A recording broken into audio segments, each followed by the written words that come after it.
দীঘল চুলিখোপা মেলি পেলাই মেণ্টেল পেচেণ্টৰ এটেক অহাৰ নিচিনাকৈ বাদ্যযন্ত্ৰবিলাক বজায় বুলি আৰু তাতে আৰু এইবিলাক চাওকচোন এই পাগলামীবিলাকক আপুনি মেণ্টেল পেচেণ্টৰ এটেক বুলি নকয় আৰু কি এইফালে চাওকচোন অৰ্ধনগ্ন হৈ পেলাই বিহু নৃত্য দি আছে। আনুষ্ঠানিকভাৱে ক্ষমা খুজিব লাগিব। দ্বিতীয় কথা, তেওঁ যদি ইমান অভিজ্ঞ আমাৰ নাচনীজনী যিগৰাকী নৃত্য প্ৰদৰ্শন পাগল বুলি কৈছে, উলংঘ হৈ নৃত্য কৰিব, তেওঁ কেনেকৈনো দিহা নামত নৃত্য পৰিৱেশন কৰি নাচি দেখাব লাগিব। গুৰুজনাই 1000 ঘোষা লিখিছে, তাই এটা শুদ্ধভাৱে এটা আকাৰ ঋষিকা ভুল নোহোৱাকৈ তেওঁ এটা ঘোষা গাব লাগিব। দ্বিতীয় কথা, এটা দিহানাম গাই দেখাব লাগিব। ভিডিঅ' এটা দিছিলো, ভিডিঅ'টোত কৈছিলো যে হৰিনাম গাওঁতে আমাৰ কিছুমান ল'ৰাই দীঘল চুলিখোপা মেলি পেলাই মেণ্টেল পেচেণ্টৰ এটেক অহাৰ নিচিনাকৈ বাদ্যযন্ত্ৰবিলাক বজায় বুলি আৰু তাতে কিছুমান মানুহে বেয়া পাইছে, যিহেতু তাতে মোক বহুত মানুহে বেয়াকৈ কমেণ্ট কৰিছে। আৰু এইবিলাক চাওকচোন এই পাগলামীবিলাকক আপুনি মেণ্টেল পেচেণ্টৰ এটেক বুলি নকয় আৰু কি বুলি ক'ব।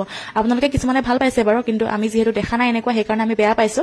এইফালেতো মেণ্টেল পেচেণ্টৰ এটেক হৈয়ে আছে আৰু এইফালে চাওকচোন অৰ্ধনগ্ন হৈ পেলাই বিহু নৃত্য দি আছে। ইফালে এই অনুষ্ঠানটো হৈছে এটা আদ্যশ্ৰাদ্ধ অনুষ্ঠান আৰু এনেকুৱা অনুষ্ঠানত বাৰু এইবিলাক শোভা পায়নে? নাম দিয়া কিন্তু খুব ধুনীয়াকৈ দি আছে। তাৰ পাছত যিসকলে কৰি এই বহুৱালীবিলাক কৰি আছে সেইবিলাক খুব বেয়া লাগে দেখি পেলাই। তেওঁলোকে চেলেং কাপোৰখন গাত লৈ ল'ব লাগে, কিন্তু অৰ্ধনগ্ন হৈ পেলাই তেনেকৈ নৃত্য দি আছে। এইফালে এজনে ড্ৰাম ছেট বজাই আছে আৰু ময়ে নহয় কমেণ্টকেইটা চালো, বহুত মানুহ। পোনপ্ৰথমে সদৌ অসমবাসী ৰাইজলৈ মোৰ তৰফৰ পৰা মৰম চেনেহ আগবঢ়ালোঁ আৰু বিশেষকৈ মনত বহুত আঘাত পাইছোঁ। বহুত সমাজত ঘূৰি ফুৰিছোঁ, বহুত মানুহে ভাল ভাল কিছুমান মৰম চেনেহ দিয়াৰ কাৰণে আমি আগবাঢ়ি যাবলৈও প্ৰেৰণা পাইছোঁ। যিহেতু কালি পৰহি আমি দুই এটা ভিডিঅ' দেখি পালোঁ যে আমাক পাগল বুলি এজন মহিলা এগৰাকীয়ে আমাক স্বীকৃতি দিছে। সেয়েহেতু আমি আমাৰ ধেমাজি গোগামুখ লখিমপুৰ ওচৰতে হৈ ঢকুৱাখানা আছে, আপোনাৰ চিলাপথাৰ আছে, সকলো হৰিনামৰ দল আহি ইয়াতে ধেমাজি থানাত এখন এজাহাৰ দাখিল কৰিছোঁ আৰু বহুত দুখ লাগিছে, কাৰণ আগতে যিটো ফূৰ্তিত আমি প্ৰগ্ৰেম কৰি আছিলোঁ, ক'বলৈ বেয়াই লাগিছে আৰু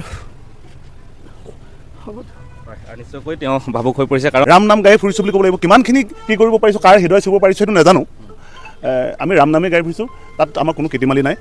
কিন্তু এগৰাকী ছোৱালীয়ে নে বোৱাৰীয়ে নাজানো, লাকী তামুলী নামৰ কেইবাবাৰো আমাক মুখ্য আমাৰ নেগাবাৰ হেমন্ত গগৈ, কল্পনা হাজৰিকা আৰু আমাৰ যিটো ভাও দিয়ে বা নাচে নামত তেওঁলোকক পাগল বুলি আখ্যা দিছে আৰু উলংঘ হৈ নৃত্য কৰিবলৈ হেৰি কৰিছে। গতিকে আমাক ইমান সন্মানত আঘাত কৰিছে। যিহেতু আমি আধ্যাত্মিক দিশত পৰিছোঁ, কাৰোবাৰ বিপদে বোলে কাৰোবাৰ কিবা এটা আনুষ্ঠানিকত আমাক মাতে, ঈশ্বৰৰ নাম গাবলৈ মাতে, আমি খুব দৃঢ়তাৰে ঈশ্বৰক চিন্তা কৰি আমি নাম গুণবোৰ গাবলৈ যাওঁ। তেনে দিশত যদি আমাক পাগল বুলি কয়, আমি সন্মানত আঘাত পাইছোঁ। সেই তেওঁৰ পৰা আজি আমি ধেমাজি থানাত 3খন জিলাৰ ল'ৰালৈ, লখিমপুৰ, ঢকুৱাখানা, চিলাপথাৰ, গোগামুখ, ধেমাজি সৰু নামৰ ল'ৰাবোৰে দেখিছে আপোনালোকে। প্ৰতিটো দলৰে দলপতিসকল আহিছে।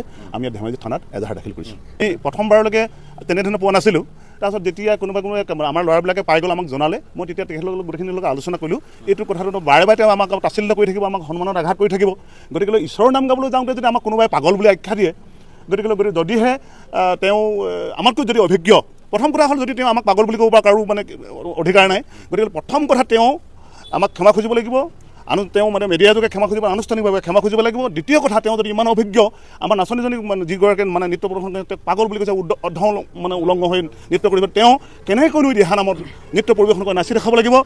গুৰুজনাই 1000 ঘোষা লিখিছে, তাই এটা শুদ্ধভাৱে এটা আকাৰ ঋষিকা ভুল নোহোৱাকৈ তেওঁ এটা ঘোষা গাব লাগিব। দ্বিতীয় কথা, এটা দিহানাম গাই দেখাব লাগিব। তেতিয়াহে আমি এজাহাৰ দাখিল কৰিছোঁ। আমি তেওঁৰ ওপৰত বিহিত ব্যৱস্থা ল'বৰ বাবে আমাক যে তাচিল্য কৰিছে, আমাৰ সন্মানত আঘাত কৰিছে। গতিকে আমি ধেমাজিত আৰক্ষী হেৰিয়াত ওচৰত আমি কাষ চাপিবলৈ বাধ্য হ'লোঁ, এখন এজাহাৰ দাখিল কৰিছোঁ।